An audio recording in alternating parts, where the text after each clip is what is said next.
E aí, alguém vai perguntar assim, poxa, Otávio, mas me conta aí que isso daí deu certo para você em algum momento da sua vida, da sua carreira, sei lá o quê. Aí tudo bem.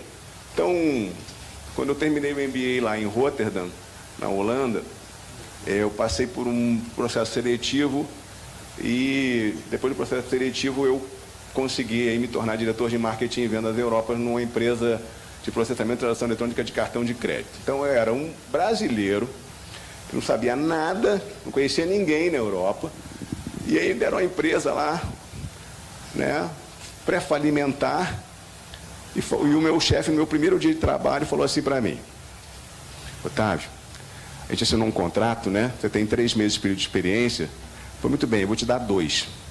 Se em 2 meses você não fizer um golaço, eu vou fechar essa empresa. Então eu falei, peraí. Eu passei um processo seletivo, encarei 2.400 MBAs, 7 vagas europeias, consegui a vaga, e no meu primeiro dia de trabalho, você faz essa declaração de amor. Pelo amor de Deus. E assim foi, o meu telhado caiu. Tá?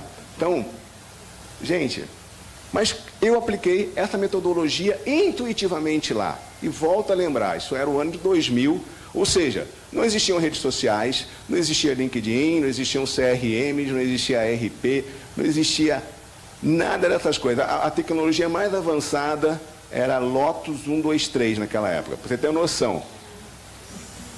Tá? Chamava o cara de TI, falava assim, pô, o que você tem aí para mim, para fazer gestão de leads, essas coisas todas?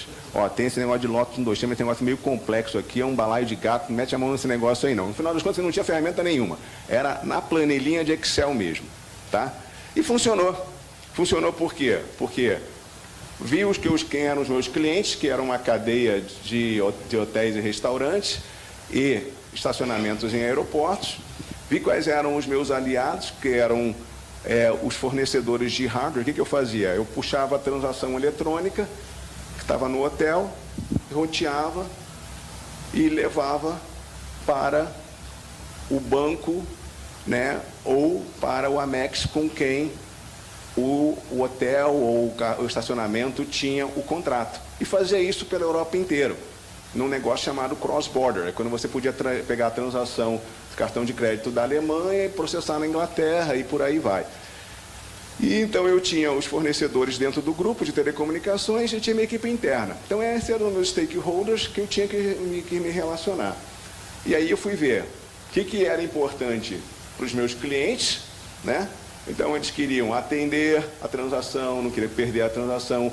Nesse mundo, 70% das transações eram com cartão de crédito, então isso era um volume muito importante de dinheiro para as cadeias de hotéis, né? E aí o que aconteceu? Um mês e meio depois, Marriott. Então eu sou fã do Marriott por causa disso. Eles me deram a oportunidade de fechar um contrato comigo pela Europa inteira. E aí, a partir desse daí, todas as grandes cadeias, Scandic tinha 154 hotéis, 77 estavam conosco, 77 estavam com o competidor, passaram todos para nós e foram um após o outro vindo. E então, quer dizer, funcionou bem. Para os bancos e empresas de cartão de crédito, eles queriam atender ao cliente deles, né? Mas eles não queriam fazer esse papel, não queriam ter o software de cartão de crédito para fazer esse processamento. Então eles queriam aliança com a gente. Só que foi um grande barato, porque como nós estávamos integrados com todos os principais bancos e principais máquinas, né, hardwares em hotéis, estacionamento e restaurantes, a pergunta ficava muito fácil. Por quê? Porque quem é o teu cartão de crédito?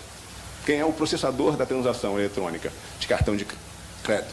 3C Communications. Então, como eu estava em todos os lugares, eu acabava sendo naturalmente escolhido. Então, esses meus parceiros, essas minhas alianças, eles passaram a vender, passaram a se tornar a minha força de vendas, e então eu só fazia o atendimento, né, de pós-venda. E eu passei a remunerar esse pessoal para fazer esse trabalho. Então eu ganhei uma capilaridade global, tanto que tanto os clientes quanto as alianças começaram a nos demandar, e aí a empresa expandiu para todos os demais continentes. Então, uma vez feito, depois o rollout acontece. E aí tinham os fornecedores internos e a própria equipe que viu o resultado no negócio, se motivou cada vez mais e então foi bem interessante por conta disso. Por fim, para resumir, o que importa vocês saberem que você tem que ter um CNO, tem que ter o líder sim bem definido, tem que montar sim uma equipe, você tem que definir então suas metas, seus fatores de sucesso de risco, mapear a rede, definir a sua estratégia, negociar o ganha-ganha, ter o plano de ação e calendário, monitoramento.